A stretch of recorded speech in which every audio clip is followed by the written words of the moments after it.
एक ऐसी आग जो हजारों साल से जल रही है। गाइस, क्या आपने कभी किसी ऐसी आग के बारे में सुना है जो ना कभी बुझी हो, ना कभी ठंडी पड़ी हो, और जो हजारों सालों से लगातार जल रही हो? बनारस का मणिकर्णिका घाट। यहां जलने वाली चिता की आग के बारे में कहा जाता है कि यह कभी बुझती ही नहीं। लोग मानते हैं कि यहां अगर किसी का अंतिम संस्कार होता है तो उसकी आत्मा को सीधा मोक्ष मिलता है। और यह भी कहा जाता है कि भगवान शिव खुद यहां आकर मरने वाले के कान में तारक मंत्र देते हैं ताकि उसकी आत्मा पुनर्जन्म के चक्रव्यूह से मुक्त हो सके। लेकिन हर किसी को यह नसीब नहीं होता। कुछ लोग होटल में, रास्तों पर, अकेले कमरों में अचानक मर जाते हैं, और जिनके शरीर का अंतिम संस्कार नहीं होता, उनकी आत्माएं इस घाट के आसपास भटकती रहती हैं। यह कहानी है सुधीर की, एक ऐसी कहानी जिसमें उसने अपनी आंखों से देखा एक आत्मा को जो सिर्फ एक चीज मांग रही थी, मोक्ष।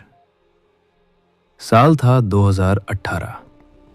सुधीर और उसकी वाइफ करिश्मा मुंबई की भीड़ भाड़ भरी जिंदगी से ब्रेक लेकर बनारस घूमने आए थे। उन्होंने एक पुराना सा हेरिटेज होटल बुक किया था। होटल के रिसेप्शन पर खड़े मैनेजर ने उन्हें रूम की चाबी देते हुए सिर्फ इतना कहा, सर, रात के बाद बालकनी का पर्दा बंद रखिएगा। सुधीर हंस पड़ा। वाय, बंदर आते हैं क्या? मैनेजर ने सीधा जवाब नहीं दिया, सिर्फ मुस्कुरा दिया। शाम को सुधीर होटल के बाहर एक चाय की दुकान पर खड़ा था। तभी उसे महसूस हुआ कि किसी ने उसके कंधे पर हाथ रखा है। सुधीर तुरंत पीछे मुड़ा। कोई नहीं था। उसने सोचा शायद वहम होगा। फिर दोबारा, इस बार ज्यादा जोर से किसी का हाथ उसके कंधे पर पड़ा।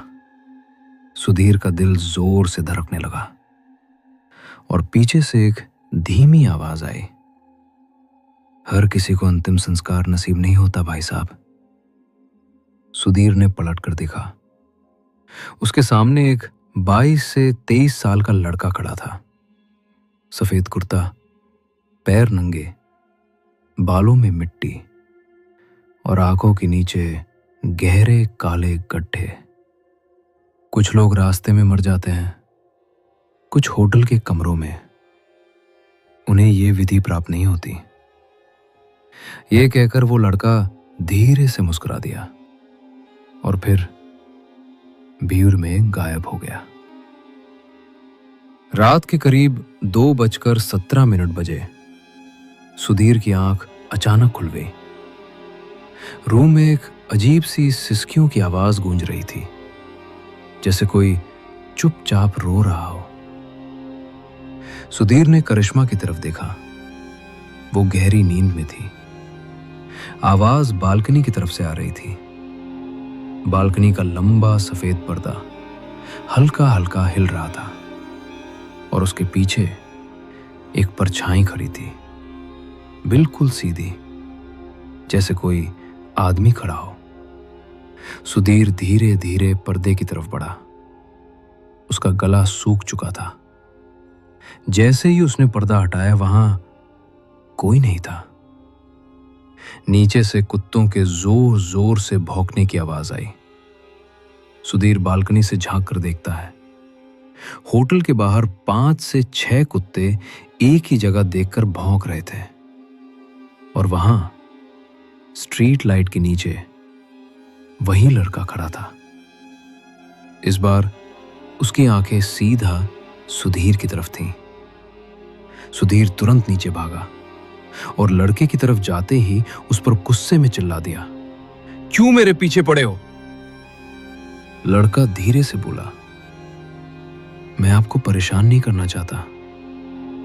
मुझे लगा आप मेरी मदद कर सकते हैं। सुधीर का दिमाग सुन्न हो चुका था। सुधीर ने पूछा, कैसी मदद? लड़के ने कहा, मेरे पापा से गलती हो गई है, जाकर उनसे बात कीजिए। मैं उनसे बात नहीं कर सकता, वो मुझे देखना नहीं चाहते। उनसे एक बहुत बड़ी गलती हुई है, मेरे छोटे भाई की हत्या हुई है। उसने एक पुराना सा पता सुधीर के हाथ में दिया। सुधीर ने सोचा, वो इस लड़के को जानता नहीं है तो किसी भी अनजान आदमी की बात कैसे माने। और तभी उस लड़के ने कहा, मुझे जल्दी है प्लीज, वरना मैं यहीं रह जाऊंगा। और फिर इस बार वो थोड़ा दूर गया और सच में गायब हो गया सुधीर के सामने से। सुधीर शौक में रह गया, ऐसे जैसे उसने क्या ही देख लिया हो। उसके सामने से एक आदमी अचानक गायब हो गया, जैसे हवा में घुल गया हो। अगली सुबह सुधीर ने उस पते पर जाने की सोची। सुधीर उस पते पर पहुंचा और दरवाजे को नॉक किया। दरवाजा खोला एक 50 साल के आदमी ने, रमेश। रमेश ने पूछा, आप कौन है? किसे मिलना है आपको? सुधीर ने तुरंत ही पूछ लिया। जैसे ही सुधीर ने पूछा, 26 तारीख की रात आप क्या कर रहे थे? रमेश के हाथ का गिलास जमीन पर गिर गया। उसकी आंखों से आंसू बहने लगे। उसने उदासी भरी आवाज में कहा, मेरा बेटा, मुझसे झगड़ा हो गया था उसका। मैंने उसे धक्का दिया, उसका सर पत्थर से टकरा गया, वो वहीं मर गया। रमेश जमीन पर गिरकर रोते हुए बोला, डर के मारे मैंने उसकी लाश को रेत में दबा दिया। रमेश ने अपना गुनाह कबूल किया और खुद ही पुलिस को कॉल लगा के बुलाया और सब बताया। पुलिस की मदद से लाश निकाली गई और उसका अंतिम संस्कार करवाया गया मणिकर्णिका घाट पर। जब आग ने उसके शरीर को अपनी लपेटे में लिया, तब सुधीर ने धीरे से कहा, आपके बड़े बेटे ने ही मुझे सब बताया है। रमेश ने आंसुओं भरी आंखों से देखा। मेरा कोई बड़ा बेटा नहीं था, वो मेरा एक लौता बेटा था। रमेश ने अपने बेटे की फोटो सुधीर को दिखाई। सुधीर के हाथ कांपने लगे।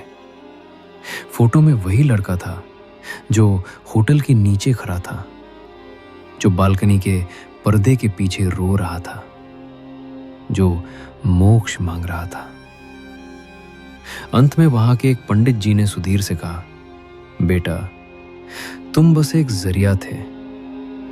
यहां आने वाली हर आत्मा किसी न किसी को चुन लेती है। अब इसका असली सफर शुरू होता है। इस दुनिया का अंत हर एक इंसान के लिए अलग हो सकता है, लेकिन अंतिम सच सिर्फ एक ही है, मौत। और कभी कभी मोक्ष पाने के लिए मरे हुए लोगों को भी मदद की जरूरत पड़ती है।